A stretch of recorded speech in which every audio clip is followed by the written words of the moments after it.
Muammar Mohamed Abou Minyar Kadhafi naît dans une zone rurale située à l'extérieur de la ville de Sirte, dans les déserts de la Tripolitaine, à l'ouest de la Libye.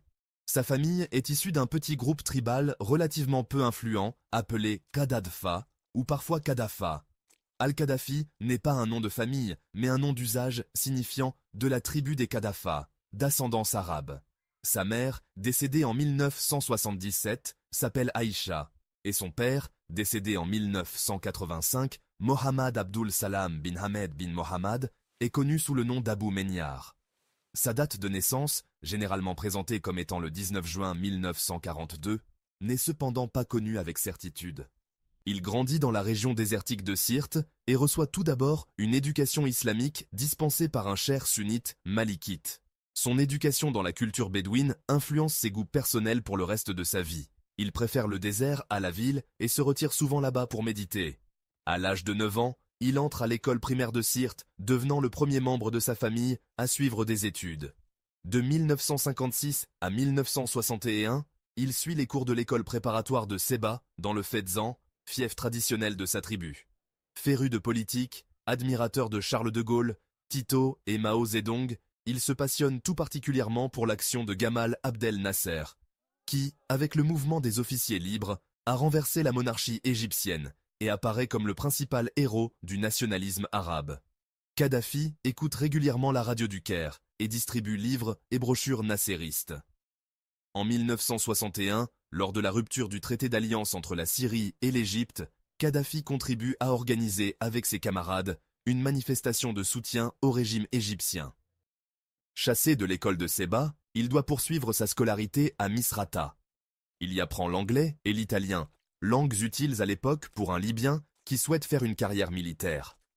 Convaincu de sa vocation révolutionnaire, il dit avoir dès cette époque commencé à constituer des cellules clandestines parmi les élèves. Muammar Kadhafi étudie le droit à l'université de Libye, puis, désireux de faire carrière dans l'armée, entre à l'académie militaire de Benghazi en 1963. Il organise dès lors clandestinement, avec d'autres élèves officiers, le mouvement des officiers unionistes libres, qui ambitionne de renverser, sur le modèle nassériste, la monarchie libyenne pro-occidentale. Le comité central du mouvement, dont Kadhafi est l'un des dirigeants, est formé dès 1964. Kadhafi affirme par la suite « Quand nous avons décidé d'entrer à l'académie militaire, ce n'était pas pour devenir des soldats de métier, mais pour infiltrer cette institution et préparer la révolution. Notre pays était occupé par des forces étrangères, américaines et britanniques. Tout cela s'ajoutait à la présence permanente de l'armée italienne de colonisation. Notre devoir était de libérer notre terre de cette occupation. » Après l'obtention de son diplôme, en 1965, il est envoyé au Royaume-Uni pour suivre un entraînement supplémentaire au British Army Staff College, aussi appelé Staff College, Camberley. Il revient en 1966 en tant qu'officier dans le corps des transmissions.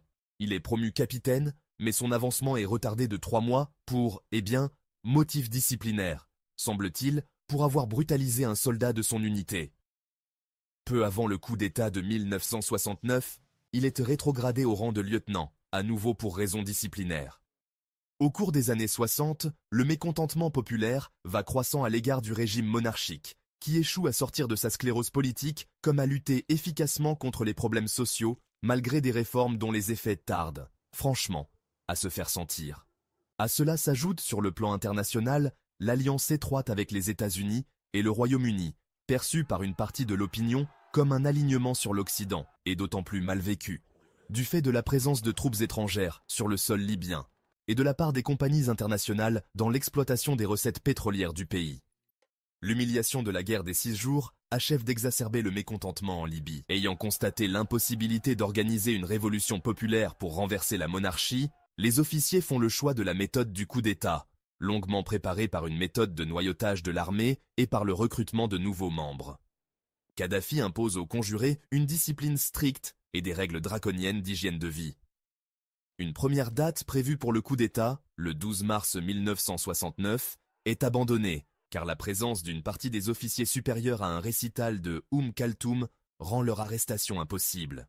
La date du coup d'État est finalement fixée au 1er septembre, veille du départ prévu d'une partie des jeunes officiers pour un stage au Royaume-Uni.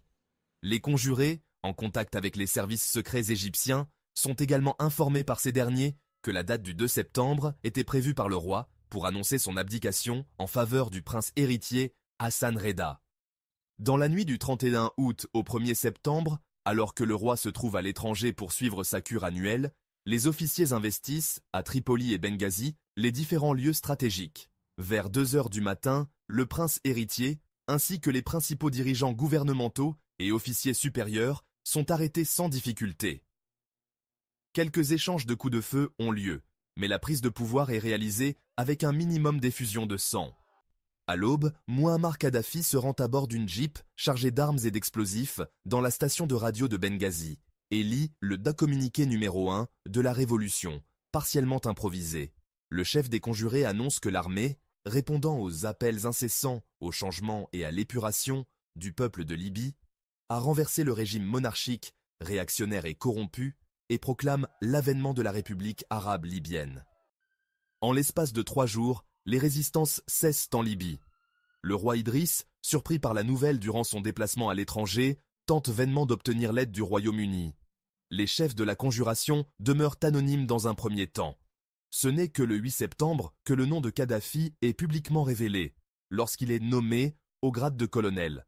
Par la suite, il ne prétend officiellement pas à un grade plus élevé, par conformité à sa rhétorique populiste, et au poste de commandant des forces armées, ce qui l'identifie clairement comme la tête pensante du complot. L'identité de tous les membres du Conseil de commandement de la Révolution, organe constitué par les officiers unionistes libres et faisant office de plus haute instance du pouvoir exécutif, n'est divulguée que 4 mois plus tard. En 1969, Mouammar Kadhafi, âgé de 27 ans, est désormais chef de l'État en qualité de président du Conseil de commandement de la Révolution, qui constitue la plus haute autorité du pouvoir exécutif, mais dont le fonctionnement régulier ne sera jamais établi au cours de son existence. Le Conseil des ministres ne fait office que d'instance d'exécution des décisions du CCR. Si le CCR est exclusivement composé de militaires, le premier gouvernement est dirigé par un civil, l'expert pétrolier et syndicaliste Mahmoud Soleiman Al-Maghrebi, considéré comme proche des thèses marxistes.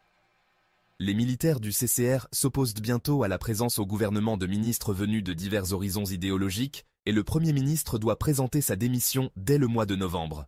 Le 16 janvier 1970, Kadhafi devient lui-même Premier ministre, cumulant les postes de chef de l'État et de chef du gouvernement. 5 des membres du CCR sont nommés à des postes ministériels, mais Kadhafi semble avoir surtout visé à les isoler ainsi de l'armée, où se situent les vrais enjeux du pouvoir. À partir du 6 mai 1970, Kadhafi organise un congrès de la pensée révolutionnaire, consacré à la classification des forces laborieuses de la Libye et de l'organisation du pays en structures inspirées du nasserisme et du panarabisme. Si les intellectuels et les notables libyens sont invités à y participer, les militants politiques, dotés d'une expérience partisane, en sont écartés. Kadhafi canalise et contrôle tous les débats du Congrès et en retire un surcroît de légitimité politique. Dès lors, le colonel s'impose définitivement, non seulement comme le principal dirigeant politique du CCR, mais aussi comme le garant de la ligne idéologique du régime. Il parvient de plus à rassurer la bourgeoisie libyenne, un temps inquiétée par les discours révolutionnaires. Un nouveau gouvernement, fondé le 8 septembre 1970, consacre l'élimination des intellectuels du pouvoir en Libye au profit des fidèles nommés par les militaires du CCR. Le Conseil de commandement de la Révolution présidé par Kadhafi cumule dès lors les pouvoirs exécutifs et législatifs, celui de nomination des ministres, ainsi que le contrôle de l'orientation idéologique des rouages de l'État. Dès son arrivée au pouvoir, Kadhafi se distingue par un projet volontariste de concrétisation du panarabisme via l'union de la nation arabe avec pour finalité d'effacer les traces de la domination occidentale persistante même après la décolonisation. Son panarabisme se mêle d'emblée de panafricanisme et le 27 décembre 1969, la République arabe libyenne signe avec l'Égypte de Nasser et le Soudan de Gaafar Nimeiri une charte révolutionnaire, dite aussi Pacte de Tripoli, qui lance le projet d'une fédération définie comme une alliance révolutionnaire dont le but est de déjouer les intrigues impérialistes et sionistes. Lors d'une visite à Benghazi en juin 1970, Nasser apporte à Kadhafi une importante caution idéologique en le présentant comme le dépositaire du nationalisme arabe, de la révolution arabe et de l'unité arabe. Dès ses premiers mois de pouvoir, Mouammar Kadhafi procède à la nationalisation de certaines entreprises, notamment celles détenues par des ressortissants italiens et par les banques étrangères. L'État s'arroge le monopole du commerce extérieur. Il demande à l'armée britannique de quitter la Libye, après 13 ans de présence militaire. Il ordonne ensuite aux États-Unis d'évacuer leurs bases militaires, dont Wilus Air Base. En septembre 1970, avec l'aide de son ami et conseiller Abdessalem Jaloud, il réussit à imposer pour la première fois une augmentation du prix du baril de pétrole, ouvrant la voie aux autres pays producteurs, ce qui amène à terme un déséquilibre de la géopolitique du pétrole. Cependant, l'impression des observateurs étrangers est tout d'abord positive, Kadhafi introduisant sur le plan de la politique intérieure de nombreuses mesures populaires, telles le doublement du salaire minimum ou le gel des loyers. Les palais royaux deviennent des bâtiments publics et l'enseignement est arabisé. Les États-Unis, constatant que le nouveau dirigeant libyen, très religieux, n'est en conséquence pas communiste, sont tout d'abord rassurés. Ils acceptent le non-renouvellement de leur base militaire et ne se formalisent pas du relèvement des royalties et de la fiscalité en matière pétrolière, qui leur apparaissent comme plutôt justifiées. Kadhafi s'emploie rapidement à récupérer les terres fertiles du pays, dont une partie demeure entre les mains d'anciens colons italiens. En octobre 1970, son gouvernement procède à l'expropriation et à l'expulsion d'environ 13 000 propriétaires agricoles italiens, dont les biens, environ 3 000 fermes, sont nationalisés. Kadhafi se distingue aussi par des mesures inspirées tout à la fois par sa stricte observance musulmane et par son attachement à un nationalisme arabe radical. La consommation d'alcool est interdite, les églises et les boîtes de nuit sont fermées, et l'arabe est proclamé comme seule langue autorisée pour les communications officielles. À l'occasion du premier choc pétrolier, le gouvernement prend le contrôle des compagnies pétrolières. Les majors sont prises sous contrôle à concurrence de 51% en novembre 1973 contre de solides concessions financières. L'envolée du prix du pétrole provoque une montée en flèche des rentrées de la rente pétrolière. En 1970, 2 raids consécutifs organisés par des mercenaires français visent Tripoli mais échouent tous deux. Le premier est commandité par le monarque déchu Idriss Ier et est dirigé par Roger Bruni et Daniel Larrapidi, anciens de l'OAS avec le soutien logistique du Royaume-Uni. Le second, commandité par le roi du Maroc, Hassan II, est mené par Bob Denard avec 200 hommes. Kadhafi fait vite l'objet de contestations internes au régime. Les autres acteurs de la révolution lui reprochent de prendre ses décisions sans concertation aucune et de se comporter avec brutalité. Ils réclament aussi l'établissement d'une constitution permanente et la tenue d'élections libres. Plusieurs tentatives de coup d'État, menées par des ministres, des militaires ou des partisans de la monarchie, ont lieu entre décembre 1969 et 1971. Après la mort de son modèle Nasser en septembre 1970, Kadhafi se présente comme l'authentique représentant du nasserisme. Son discours officiel amalgame alors sur le plan idéologique le socialisme arabe et le socialisme islamique, commettant d'ailleurs à ce sujet un contresens, car le socialisme arabe était conçu par Nasser comme opposé au socialisme islamique des frères musulmans. Il se distingue cependant de Nasser par un univers référentiel nettement plus religieux, proche de celui des islamistes, bien qu'il s'oppose par ailleurs à ces derniers. Kadhafi est l'un des premiers chefs d'État arabes à s'engager dans la voie d'une réislamisation partielle du droit positif. En 1970, une commission est chargée de éliminer les règles établies en violation de la charia et de proposer un projet de réhabilitation de ses principes fondamentaux.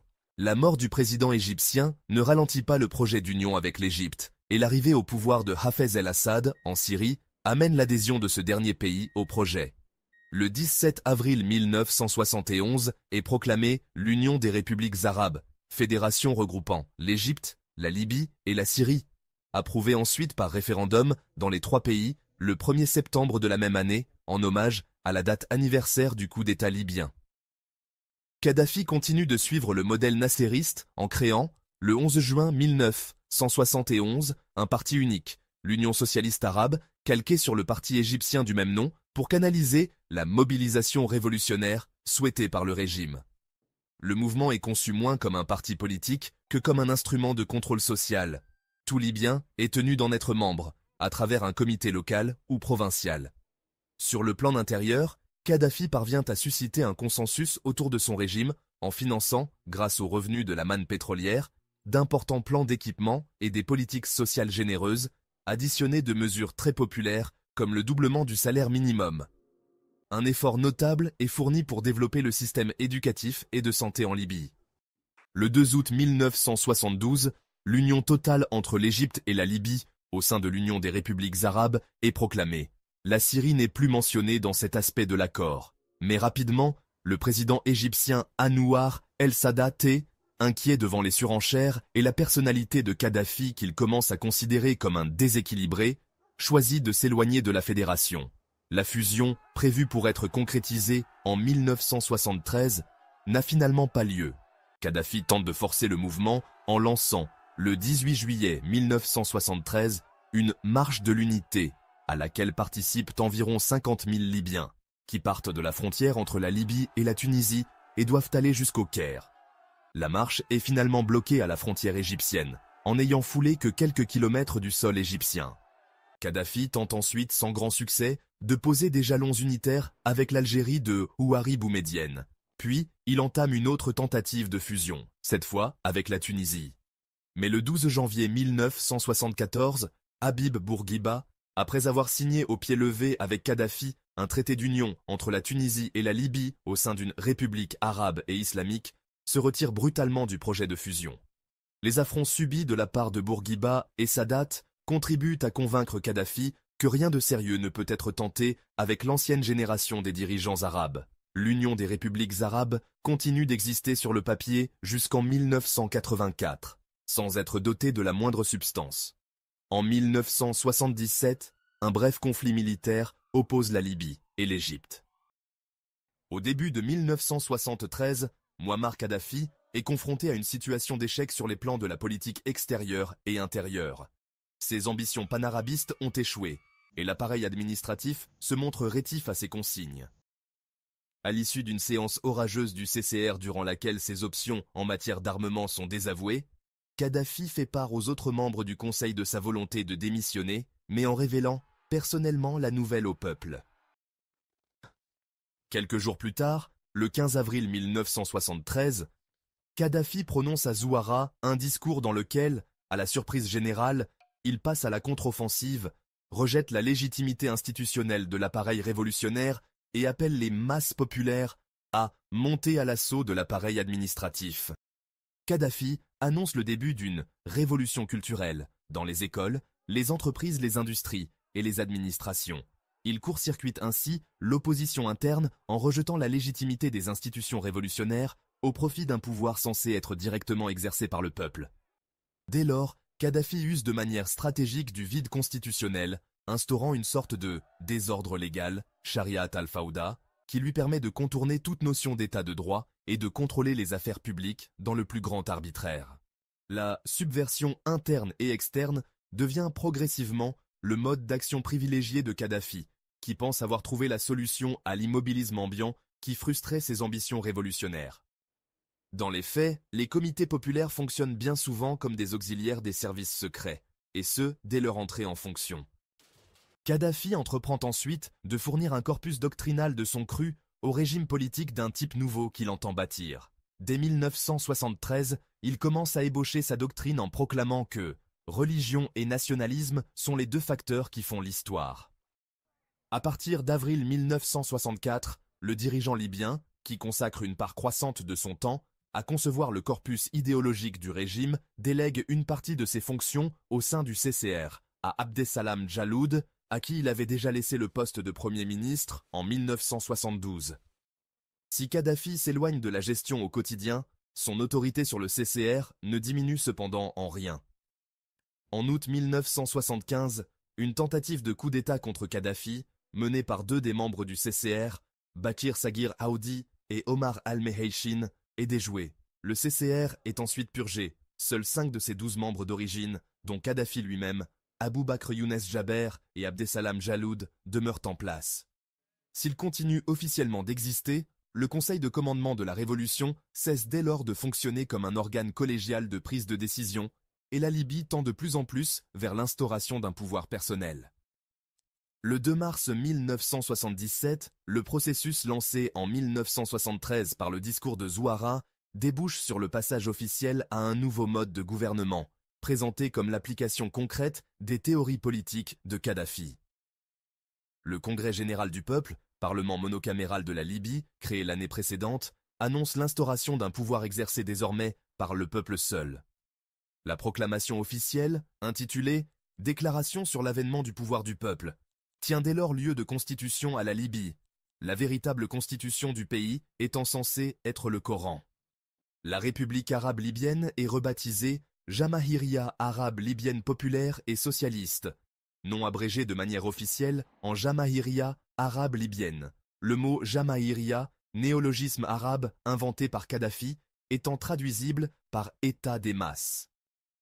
Kadhafi maintient son autorité en usant plusieurs leviers de pouvoir. Il joue des influences de l'armée, du Congrès général du peuple et des comités révolutionnaires qui noyautent les deux autres institutions. Il utilise également les ressources financières de l'État pour s'assurer le soutien des différentes tribus du pays qui constituent d'importants pôles d'influence régionaux. Le 2 mars 1979, Kadhafi abandonne le poste de secrétaire général du Congrès général du peuple, cessant dès lors d'être chef de l'État en titre. Dans les faits, et bien qu'affectant d'être désormais étranger au pouvoir exécutif et de n'être plus qu'une sorte de conseiller du pouvoir exercé par les masses populaires, Kadhafi continue d'exercer une influence prépondérante sur le fonctionnement des institutions. Il assiste aux séances du Congrès, dont il oriente les débats et suggère l'ordre du jour, et garde la haute main sur les mécanismes de cooptation des membres des comités révolutionnaires. Toutes les décisions importantes demeurent prises par le colonel Kadhafi lui-même, entouré d'un groupe restreint de conseillers, tandis que les titulaires successifs du poste de secrétaire général du CGP ne font figure que d'acteurs secondaires du régime. Désigné à partir de 1980 du titre de guide de la Révolution, qui ne correspond à aucune fonction définie, le dirigeant libyen exerce désormais son pouvoir en dehors de tout cadre constitutionnel et légal, comme de tout mandat limité dans le temps. Les congrès populaires de base, censés exercer le pouvoir, servent en fait surtout au Congrès général du peuple, et donc à Kadhafi, d'indicateur d'opinion. Il n'est pas rare que le CGP revienne sur des orientations formulées après avoir constaté qu'elles suscitaient trop d'opposition lors des débats dans les congrès populaires de base. Les manifestations d'indépendance du CGP à l'égard de Kadhafi sont très rares, et le rejet, en 1984, par une majorité de congrès de base, de plusieurs textes de loi touchant à la politique familiale fait figure d'événements exceptionnels. Le 27 janvier 1990, Kadhafi déclare ouvertement devant un congrès populaire que son pouvoir n'est encadré par aucune règle, affirmant « Je ne suis responsable devant aucun de vous, car celui qui a fait la révolution sans l'aide de personne détient une légitimité qui lui confère tous les droits et personne ne peut la lui ôter. » Nous, les auteurs de la Révolution, nous ne sommes responsables que devant notre conscience. Malgré ses prétentions à la démocratie directe, la Jamahiriya arabe libyenne est un régime très personnalisé, où l'image de Kadhafi est omniprésente et où le dirigeant fait l'objet d'un culte de la personnalité très prononcé. Omniprésent dans la propagande du régime, Kadhafi est présenté comme le héros de l'unité arabe et du tiers-monde face à l'impérialisme occidental. Le livre vert est imprimé à des millions d'exemplaires et diffusé dans de multiples langues pour répandre l'idéologie jamahirienne, et des colloques sont organisés pour louer l'ouvrage et le génie de son auteur. Kadhafi rappelle par ailleurs régulièrement ses racines bédouines, affectant une simplicité de vie et des habitudes parfois excentriques. Buvant chaque matin du lait de chamel, il reçoit ses invités sous une tente bédouine installée dans sa résidence bunker de Bab al-Azizia. Lors de la plupart de ses interventions et de ses déplacements internationaux, Kadhafi se distingue par une personnalité flamboyante et singulière, et des déclarations souvent tonitruantes. Au fil des années, abandonnant l'uniforme sobre de ses débuts, il apparaît fréquemment dans des tenues voyantes, voire extravagantes. Uniforme chamarré d'or et poitrine couverte de médailles, large cape, costumes aux couleurs éclatantes ou au contraire d'un blanc immaculé, burnous et gandouras multicolores, il se déplace souvent accompagné de sa garde de Amazone en uniforme. Il multiplie les propos à l'emporte-pièce et parfois incongrus, insulte volontiers les autres dirigeants arabes et les religions non musulmanes, attribuant tous les mérites de la civilisation à l'islam, religion parfaite, ainsi qu'aux peuples arabes.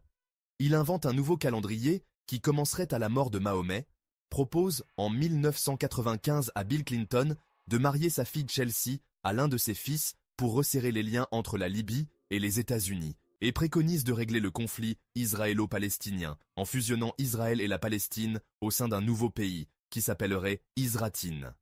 Le dirigeant libyen se livre parfois à des excentricités durant ses interviews. Les manifestations du caractère particulier de Kadhafi ont fréquemment suscité des interrogations. Certains dirigeants qui l'ont côtoyé, comme Anwar el-Sadat ou Ghaffar Nimeiri, ont été jusqu'à le qualifier de fou. D'autres observateurs et témoins décrivent au contraire un personnage capable de rationalité et dont les lubies proviendraient plutôt d'un narcissisme exacerbé, agrémenté d'une certaine mégalomanie.